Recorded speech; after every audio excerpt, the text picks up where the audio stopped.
So, hello there. This is the second part of my Summoner retrospective, and this one gets dark. Because of Darkform.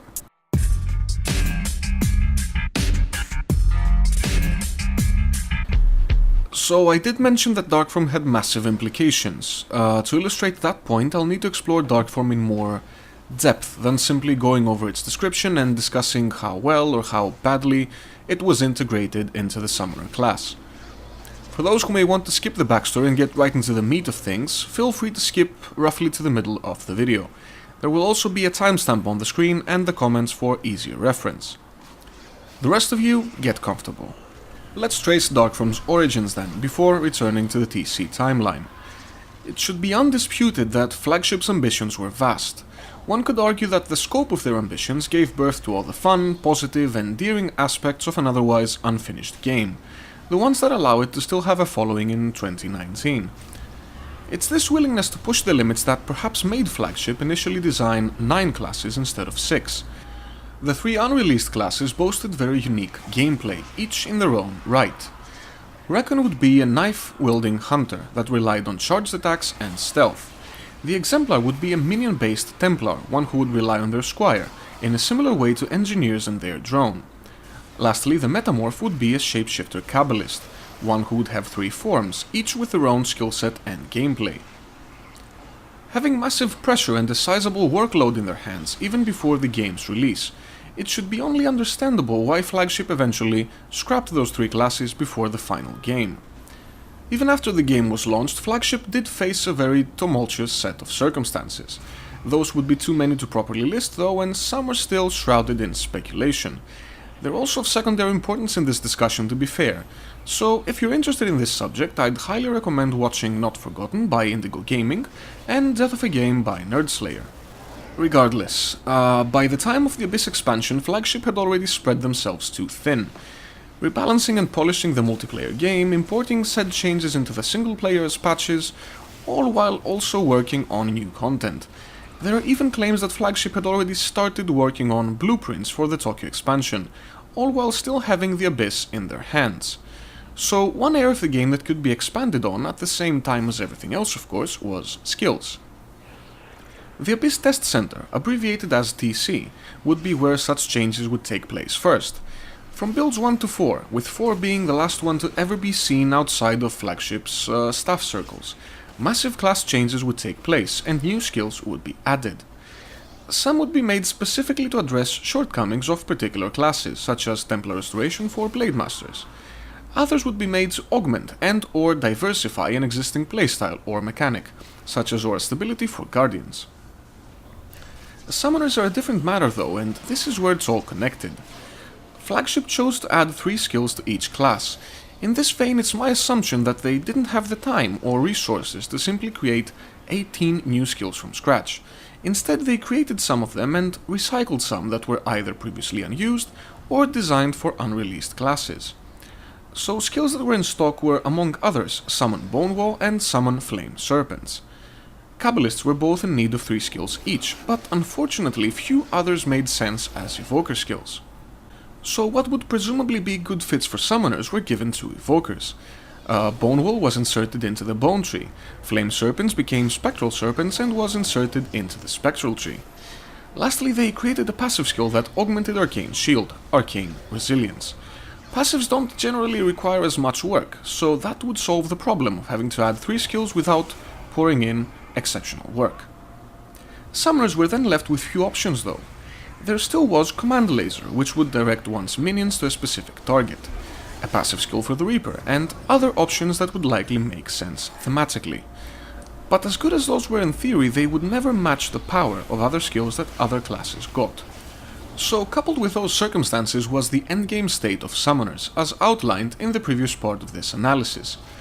Perhaps there was even the need to reduce the amount of elementals that players used, given the hardware limitations of the late 2000s.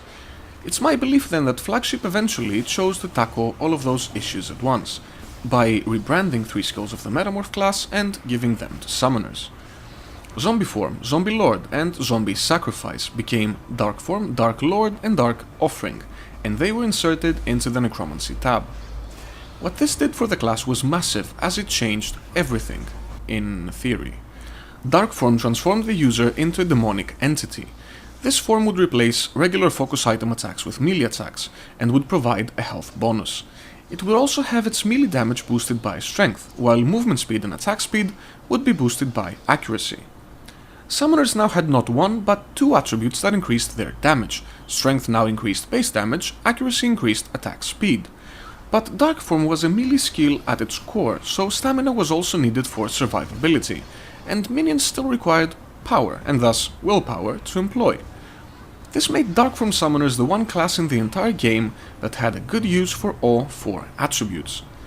Dark Lord alleviated this to a small extent by providing minions that required no power to summon, or even an active skill for that matter. Dark Lord provided a passive chance to summon dark minions on melee attacks. The minions themselves were also melee though, so this further pushed the class into melee range effectiveness. Lastly, Dark Offering would sacrifice one of those minions to perform an AoE melee attack, consolidating the fact that the whole tree was, yes, melee. This new playstyle required much more life regeneration than before, so the summoner's drain life was also boosted by a massive 700%. While this only matched the evoker's drain life, Darkform boosted the summoner's life pool, which in turn boosted drain life's regeneration further. Such a massive change cannot come about without also framing it correctly through gear, so Flagship designed TC gear as well.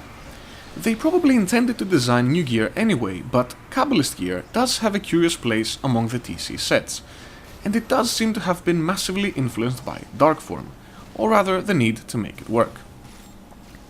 I cannot know if they intended to design one new armor line for each class and then settled for one per faction, or if they started with this intent, but that's what the TC saw, one armor line per faction.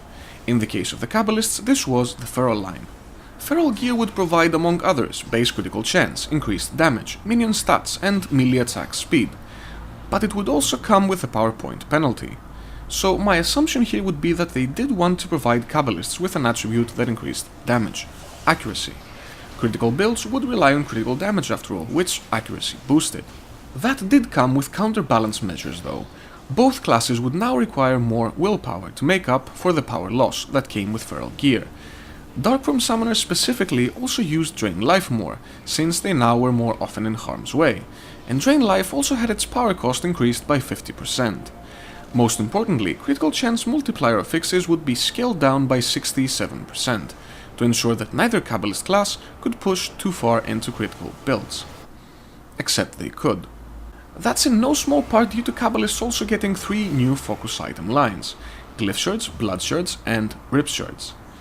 Now, Glyph Shards were clearly intended for evokers. The base item type has inherent splash radius and range bonuses, and all 3 unique versions of it have evoker skills on them. Moreover, their feed requirements are all willpower, so they're pretty traditional. Blood Shards came with strength feeds though, and Rip Shards came with accuracy feeds. Those two are the ones that seem to have been made with Darkform in mind, at the very least, partially. I strongly believe that Rip Shards were test gear, made in an attempt to make Darkform work, since it was so out of place in a class it wasn't designed for. These focus items boasted a ridiculous 25% critical chance, which along with inherent critical chance on Feral gear, pushed both classes very far into critical builds. The unique versions of Rip Shards make the strongest case for them being designed for summoners though. Megalodon would provide Force Elementals early, as well as Master of the Elements and minion stats. This would tackle the early issues summoners faced by providing them with sturdy tank minions early, and allowing them to more easily skip the Carnagor, if they intended to get another demon instead, which most players did. Remnants of Gregas would provide points in all demons, as well as Summoning Circle and minion damage. This would allow summoners to have access to all demons at all times, using whichever fit the situation. Lastly, Black Angels would go in the opposite direction and provide melee attack speed, as well as movement speed and blink. All of those would be very useful to melee builds of course, while Remnants of Gregas could still be upgraded to level 50 through the Nanoforge, and be used as an endgame alternative instead. Blood Shards would follow a similar pattern. Mortify would provide toxic elementals early, Tascal would provide survivability and related skills. The Abandoned Fist would provide melee bonuses and novas when the player was hit, an affix more suitable for melee builds than ranged ones, which also tied Darkform with Brom's Curse. I cannot know whether blood shards were designed as replacements for rip shards or as a second option, nor can I know whether any focus items were intended to be exclusively available to one class or another. I can say with some confidence though that all of those choices were probably connected, each one leading to the next. Still, Flagship's unfortunate premature shutdown left the TC in an unfinished state. Darkform was but one of the changes stuck in an incomplete limbo, while choices arguably made with it in mind also remained behind. It was a design choice likely meant to push the class into a new direction, but it was one that didn't belong to the class to begin with. So while it certainly did benefit the class in some ways, it can still seem out of place and disconnected from the rest of the design and skill set, simply because at its core it is. So that should be it. As always, thank you for watching.